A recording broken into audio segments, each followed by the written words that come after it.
Welcome to the next level of manifesting, guys. We are back with The Power of Awareness by Neville Goddard. This is chapter 4, Desire. Okay, so I want to give my grandfather's testimonial, the one that was published in The Law and the Promise, as an example for the first part of this chapter, because it is very important to understand that things are going to happen. When you're manifesting things in your life, you start to manifest things in your life, it's going to appear to the unenlightened person that it was some outer cause or coincidence, or you're just lucky, or it had to happen that way. You're going to hear these things, but that's not the cause. The cause was your concept of self while you were manifesting. Your assumptions is what created that. It changed your experience of consciousness where you are, but you're always going to have those people playing their parts that are going to tell you that it was outer cause or coincidence, because there has to be somewhat of a logical sequence of events that have to lead up to your manifestation. That's why Neville Goddard goes into the naturalness of it, like the natural state that you have to be in order to receive something, for that door to open. There has to be like a logical sequence that has to unfold most of the time, but not all the time. Okay, so let's go ahead and jump into it. The changes which take place in your life as a result of your changed concept of yourself or the things that you're manifesting always appear to the unenlightened to be the result not of a change of your consciousness or your own imagination creates reality, but of chance, outer cause, or coincidence.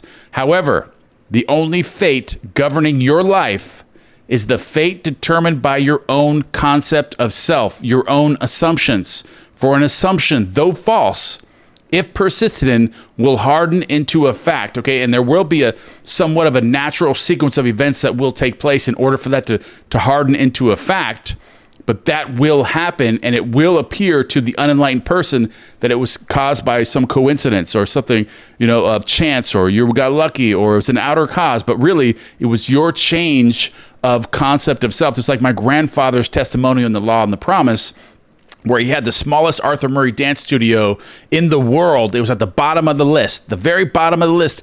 And then my grandfather's friend, or one of his dance instructors that worked for him at the studio, he was like, okay, so I want to believe what you're saying, that imagination creates reality, but I want you to show me something that you can do that'll prove it to me. And my grandfather came up with something. He accepted the challenge. And then he created a scene with Arthur Murray congratulating him, and they were on the set, and there was a big audience, and he created a microphone, and then Arthur Murray came and sat next to him, and the Reno studio was the talk of the convention. It was on the top of the list. It was on the bottom of the list, but then it went to the top of the list, and Tony said, "This is impossible. It cannot happen. The Reno studio will never be the talk of the convention in Las Vegas. That will never happen." So my grandfather said, "Well, when it does happen, will you believe?" And he says, "Yes, of course, but it's stupid. It's not going to happen." So my grandfather did it, and then it happened. And then Tony still said that it happened by chance or outer cause or coincidence, or you're just the smartest man I've ever met. That's what it does when you imagine something as reality, as if it's happening right now. You will be transformed into that person that can accomplish that. That's why Tony said to my grandfather, "You're probably the smartest man that I've ever met in my entire life." And that's something that had to happen, that manifested into the experience of that consciousness in my grandfather's life, that made him the smartest man in order to get that. But whatever needs to happen in order for your manifestation to occur, if you land it correctly, it's going to happen. You're going to be changed into a completely transformed into a different person that's going to be campaigning. You're going to be working night and day. You're going to be doing this, but it's not always work. Sometimes it'll just come to you. You'll win something, or something will happen. The money will just fall, into your lap, but not always working hard to get it. But you get my point. So whatever you imagine, whatever it may be something just crazy, far-fetched. It doesn't matter. If you can create the scene and make it real in your imagination and change your concept of self. You can even do it through affirmations, whether you're falling asleep with different meditations that are programming you in that suggestive time when you're falling asleep and programming you with a new concept of self. You're going to become that person that someone's going to say, "That's the smartest person I ever met." You're going to be programmed with that program, with that person that can now get those things. That's how it works, but it'll seem like from the unenlightened person or the non-believer, somebody that just is an automaton or just a sleepwalker, I like to put it. They're just sleepwalking their life away, not creating any, not consciously creating anything, just unconsciously assuming, because we're always assuming something. There's no time in your life ever that you are not making assumptions. So it's time to take control, conscious control of your assumptions rather than unconscious control of your assumptions, which all is rooted from your concept of self. That's why it's so important. That's why Neville Goddard goes over this so well in The Power of Awareness, is your concept of self is where it all starts. That's the foundation. And then everything else is kind of dovetails out of there. It's kind of created within or comes out of your concept of self. And that's your personality. And that's what is based on your assumptions, the things you consent to and believe to be true in your life, and your actions and your outer actions, from your inner state are going to create outer actions in your life. All right, so let's move on to the next part here. Okay, so the ideal you seek and hope to attain will not manifest itself, will not be realized by you until you have imagined that you are already that ideal. All right, so imagining this. I was actually just listening to a podcast with Rob Diedrich, and he was actually talking about how he visualizes and uses feeling, and he understands that feeling is the secret. And he actually visualized everything with all of his businesses, everything that he's done, even with his TV shows and his professional skateboarding career, everything. He was always visualizing and feeling that end state, and he does it constantly throughout the day. And all successful people, all successful and rich people in the world, in the past, present, or future, all have a concept of self that is rich, successful, and wealthy. It is all the same. It all stems from that concept of self, because you don't get what you want in life. You get who you are in life. And when your concept of self is successful, and that is who you are, that is your present being, then you will also be successful at this. And we're going to go into these practices where we can actually going to start changing that to where you can actually take control of your concept of self. And you can also do that by visualizing and affirming right now and changing your concept of self, make this radical psychological change within yourself. And you can move yourself into this new level of manifesting great things into your life. And I like the way Neville Goddard says this here. It's so true.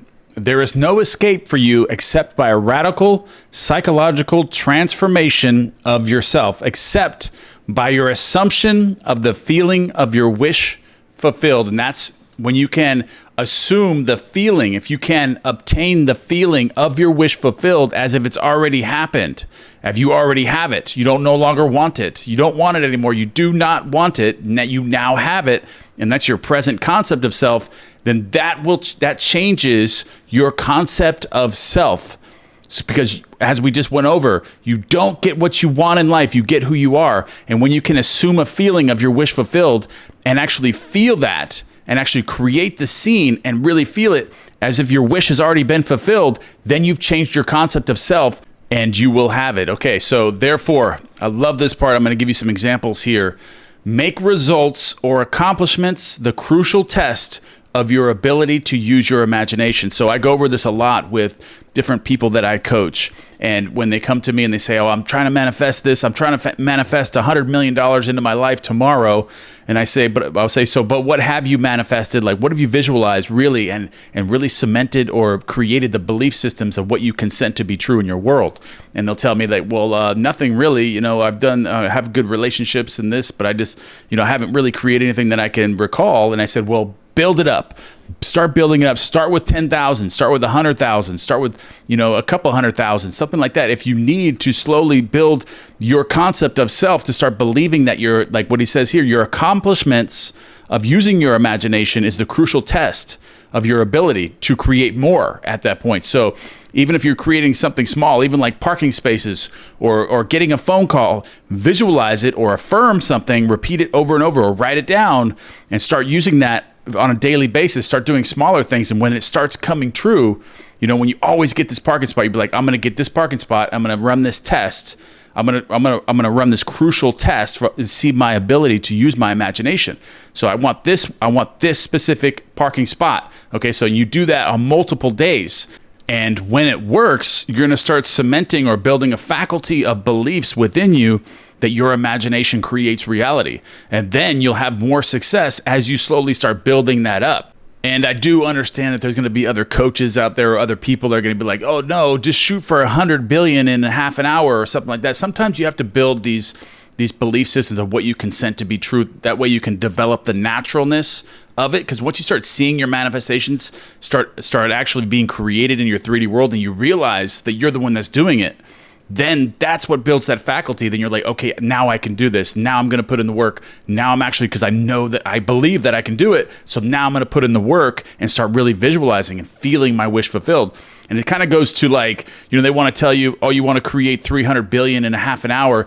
Okay. Or you want to fly you want to fly like Superman. These some of these things are just really far-fetched. You have to start with something. I mean, it doesn't matter. You can't just say, okay, yeah, I'm going to imagine flying off this building, and right before I hit the ground, I'm going to come up and fly like Superman. I mean, there is another parallel reality where people do fly, but we are not there in this reality. And for you to transfer there, you have to develop in increments. Okay, so start building yourself up, not necessarily where it has to be, where you're still living in poverty or something like that. You can slowly develop yourself, but start building your new concept of self to where you actually believe that your imagination creates reality, and then jump from like A, B to X, Y, Z. You want to jump like that. So start creating something that way you build somewhat of a faculty of beliefs, within you. That way you really start seeing your manifestations start coming true. Then you can work on, be like, well, I can do anything, and then start counting $100 bills before you go to sleep. Start creating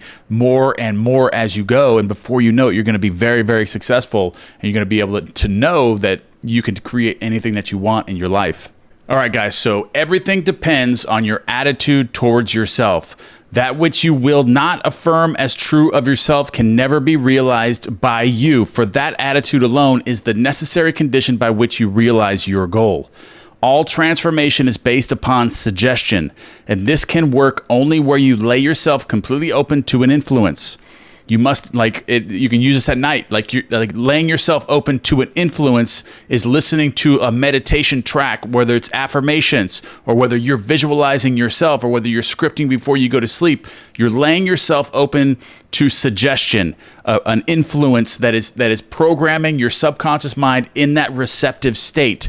You can also use affirmations throughout the day, and you're developing, because the subconscious mind is always on the move. It's always watching. So it's always absorbing your feeling states. But the most receptive time is right as you pass from consciousness into your subconscious lover when you go to sleep. Okay, so it's all based on this completely open to an influence. You must abandon yourself to your ideal as a woman abandons herself for love. For complete abandonment of self is the way to union with your ideal. You must assume the feeling of the wish fulfilled until your assumption has all the sensory vividness of reality.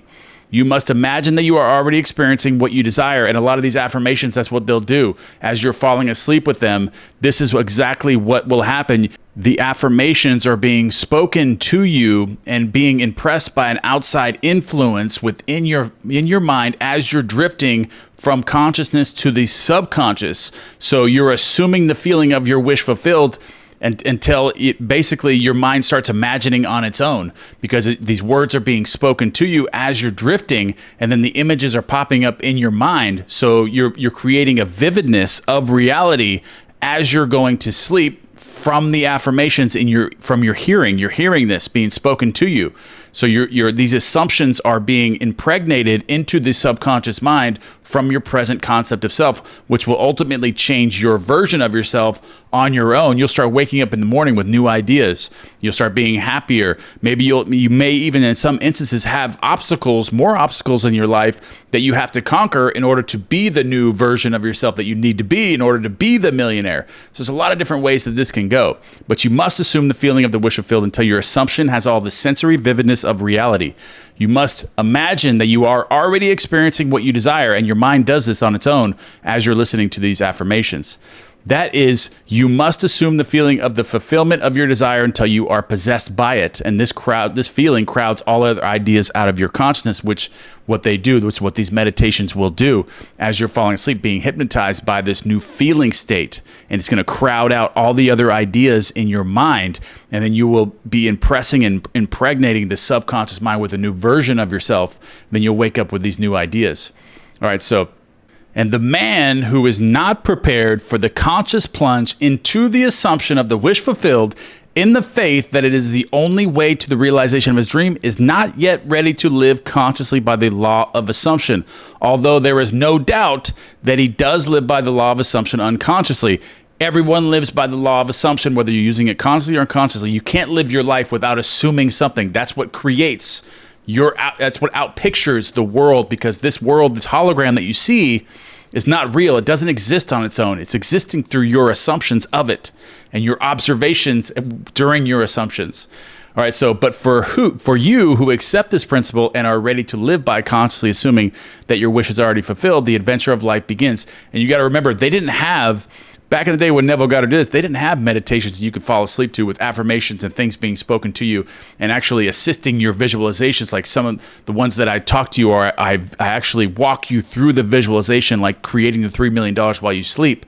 I actually walk you through the visualization, and then I have you do it with the sleep music afterwards. So you have like a perfect, you're building you up, and I'm walking you through the visualization, and then you start doing it yourself, and then you can start creating the scenes and vividly yourself, and then fall asleep with that feeling, which is really, really awesome. I'll post that playlist at the end here so you guys know where it's at. I've got like 20 or 30 different meditations that you can choose from, all different kinds.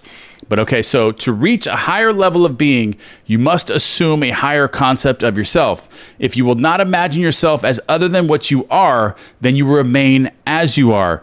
For if ye believe not that I am he, ye shall die in your sins. John 8:24. If you do not believe that you are he, the person you want to be, then you remain as you are. Through the faithful, systematic cultivation of the feeling of the wish fulfilled, desire becomes the promise of its own fulfillment. The assumption of the feeling of the wish fulfilled makes the future dream a present fact. All right, guys, so what I'm suggesting that you all do is fall asleep with my meditations. They are absolutely free. I'm not asking for anything. I don't want your emails. You don't have to sign up for anything. I'm going to put the playlist up right here. You guys will see it. Fall asleep. If you don't have time during the day to visualize or do all your affirmations out loud, at the very least, fall asleep with these meditations. Let them play in the background. Allow them to impress you with a new concept of yourself, and we'll get into further exercises later, but continue to use these. They're absolutely free. I didn't want anything from you. You don't have to give me your emails. You don't have to do this. You don't have to sign up for this. You have to do none of that. They're absolutely free. The playlist is absolutely free. Check those out. Listen to them as you fall asleep. I love you guys, and I will see you guys in the next video.